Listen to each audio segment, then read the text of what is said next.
I've been teaching you how to maximize your credit cards to travel the world with just using your credit card benefits. But I've realized I haven't actually taught you what to do when you get there. Especially this came to my attention when I was speaking to a good friend of mine. Before his trip to Greece, he was like, "What do you mean my AT&T service won't work in Greece?" Ultimately, he did figure it out, but he had to pay $12 a day, which came out to be a total of $150 for his 8-day trip between him and his wife. We'll watch here, my friends, because I'll save you some money with Visa and GigSky's partnership. So what exactly is this partnership between Visa and GigSky? So basically you have a Visa signature card, a Visa Infinite card, a Navy Federal card, and I believe a USB card, which I believe not that many people have. You'll get free travel data once a year completely for free just by holding these cards. Now it is a little bit in tiers where Visa's signature is one of the lower tiers and you'll get 1 gigabyte of free data, and any gigabytes that you buy after that will be at a 20% discount. With Visa Infinite, you'll get 3 gigabytes completely for free and you'll get a 30% discount. With Navy Federal, you'll get 3 gigabytes completely for free, so on par with the Visa Infinite,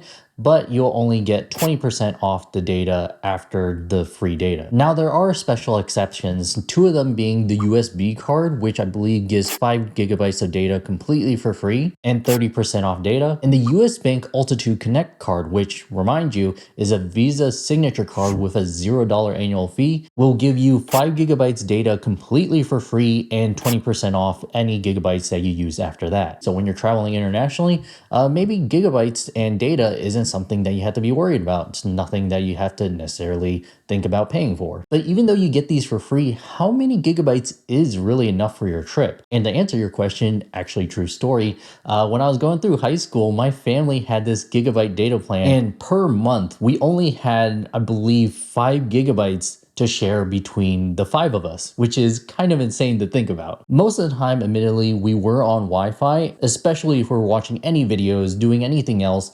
But during the whole month, when we had 5 gigabytes to share between 5 people, we were able to use Google Maps completely fine, doing just kind of normal web surfing and checking emails. So as long as you're being conservative, you can actually do a lot with this free gigabyte plan. But now that you're aware about this free benefit on your Visa card, how do you actually set it up, especially if you never traveled internationally before, or maybe you never set up a travel eSIM before? So here's how you set up GigSky. It's basically the same process as setting up an eSIM. So first what you want to do is download the app GigSky. You can easily find this in the Play Store or in the Apple Store. After you get that downloaded, open the app and then it will prompt you to sign up for an account. Just go ahead and type in the prompt, your email, your password. So after you got that all set up, towards the bottom is where you're wanting to use your Visa benefits from your Visa signature card or Visa Infinite. So go ahead and click on Visa benefits. And then it will prompt you for your eligibility. Just go ahead and get your credit card and type in the full 16-digit credit card number. And then after you do that, it'll tell you what you're eligible for. So I typed in the Chase Sapphire Reserve. But the Chase Sapphire Reserve, it is a Visa Infinite card. Therefore, one of my benefits is a 3 gigabyte plan, and that's good for a span of 15 days. So as long as I don't surpass that 3 gigabyte limit or the 15-day limit, then I shouldn't need to pay anything extra and just get the travel data plan completely for free. So if all that looks good, tap on add card details and it'll prompt you for your name, expiration date, the CVV code on the credit card, as long as the country and the zip code. After that, just go ahead and click save. And then you'll be brought back, but this time you can actually press on redeem now. So if you're ready to use this plan, click on redeem now. And then you'll be brought to this page. You're going to be doing the GigSky Visa Global Mobile Data Plan, 3 gigabytes, completely for free, and 15 days. The total is going to be 0, and then your target device is going to be a new eSIM device because you're going to be setting up a new eSIM. Go ahead and click on buy plan. And, because it says $0, it's going to be $0. And then this is a setup process for the eSIM. Towards the bottom, you'll just click on eSIM and then install on this device. The prompt will then say install later or install now.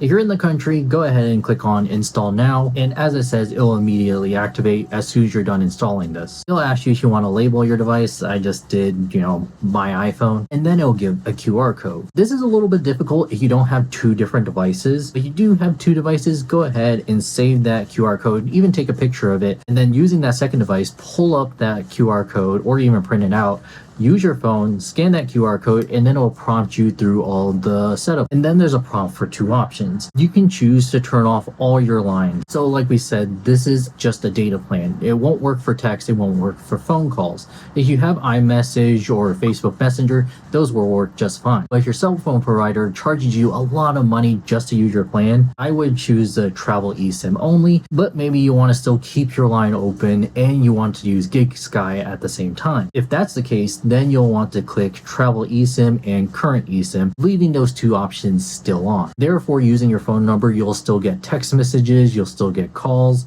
but just know you do have to pay your original cell phone provider's travel fees if you decide to go that route. And this is optional for you, but I would recommend it. There's an option for a low data mode. That means there won't be any background tasks, no like things downloading in the background, just eating up your data. Whatever you need to use, maybe it's just like Google Maps, maybe it's just like Messenger, those will stay on. But maybe you bought a really high data plan and you're not really worried about it, especially if it's an unlimited plan, then it doesn't really matter. Then after that, you're set, you're good to go. You want to make sure that GigSky is active. Go into your cellular data plan, make sure that travel GigSky is on. And that's basically all you have to do. It may take a little bit of time to load and make sure the data is starting to work, or it might even help to restart your phone. But that's basically it and all there is to it. I know it sounds like a lot, but it is fairly simple. Basically, you just download the app, you follow the prompts, and then you install that eSIM.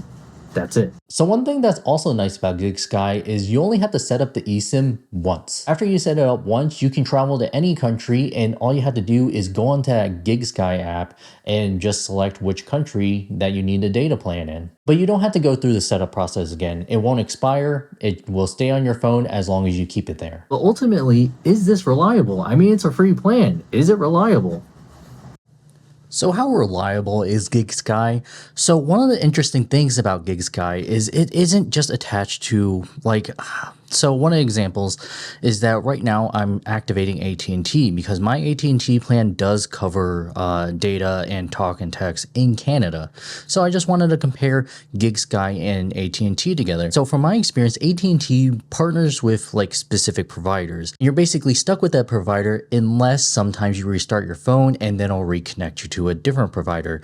My first provider I got was this company called Bell, and then later on when I restarted my phone, it got me TELUS. But the interesting thing about GigSky is it partners with some of the best carriers in that country, has a partnership, and instead of just being connected to one, you see how it's connected on the cellular side, it doesn't say a specific provider. It just says GigSky, and the reason why it does that is because it has all these partnerships. If for some reason one cell tower is down or isn't functional, maybe it's just not up to snuff, it'll automatically change you to a different provider, making sure that you always have reliable service, which is a really big benefit. And GigSky has been in business since 2010 and was actually featured in Apple's keynote when Apple was first switching to eSIMs. Also, where a lot of travel eSIMs fall short is that they only cover certain things, only certain countries, but GigSky has a wide variety of countries that they cover. They cover over 200 countries.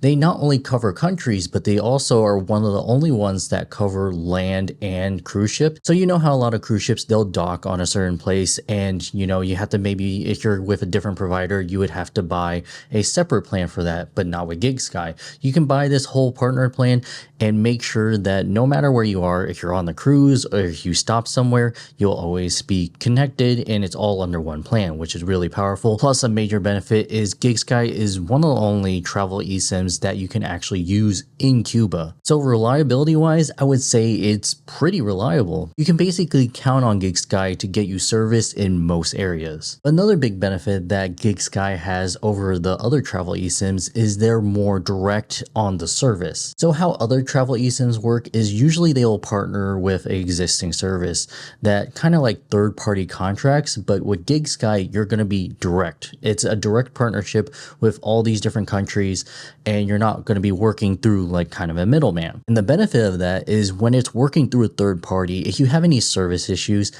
the company that you're using the travel eSIM with, they really can't help you. They can't see the network, they can't see the issues that you're seeing on your side. But since GigSky is a direct partner and they have all these direct contracts, they can analyze the network for you and see what the issues are and hopefully get it resolved, therefore resulting in a better customer service experience. How about the internet speed? So currently it's probably not a really good test because I'm in a place where it seems like the internet speed isn't that great. AT&T and their partnership with Bell, the best I can get for speed wise right here is maybe like 2 megabytes per second, so that's pretty slow. However, when I transfer my service over to GigSky, even in this limited area, my speed is still a little bit faster. It's hovering around 6 megabytes per second, even getting up to 10 megabytes per second. So almost 5 to 4 times faster than just the cell phone providers. So based on that, in my research, GigSky seems pretty reliable. So before leaving, I wanted to test what the internet speeds are at the airport, especially since a lot of airports tend to focus on having better cellular service. When I tested it at the airport, both plans between AT&T and GigSky were actually pretty comparable. Also, since I was leaving Canada after my 4-day trip, I actually still had quite a bit of data that was, unused. So I decided to run a bunch of speed tests, just for this video. But the other thing that actually used up quite a bit of my data was downloading lossless audio for my flight. And if you guys don't know, on Apple Music, they have lossless music, and lossless music can actually be a lot of gigabytes, a lot of data. And this is what it looked like when I got close to my data limit and when I actually used up my entire data limit. As you can see, this is one thing really good about GigSky. If you do use all your data, the GigSky app will actually still work. So I know that could be a problem where you accidentally use all your cell phone data and then you can't even get to the app to reload the data back. GigSky doesn't have that problem. You'll still be able to access the app and make sure if you're out of data and you want more data, you can still use the app to buy more data. But they do give you a lot of warnings beforehand, and when you do use up all that data, it won't automatically reload data without your consent. So if you want reliable data when you travel internationally and not pay your cell phone carrier's fees, which can, stack up and be kind of outrageous, maybe take advantage of some of the Visa benefits on some of your credit cards that you already have. Maybe try it out for yourself, and I'll leave a link in the pinned comment below, and I'll see you later.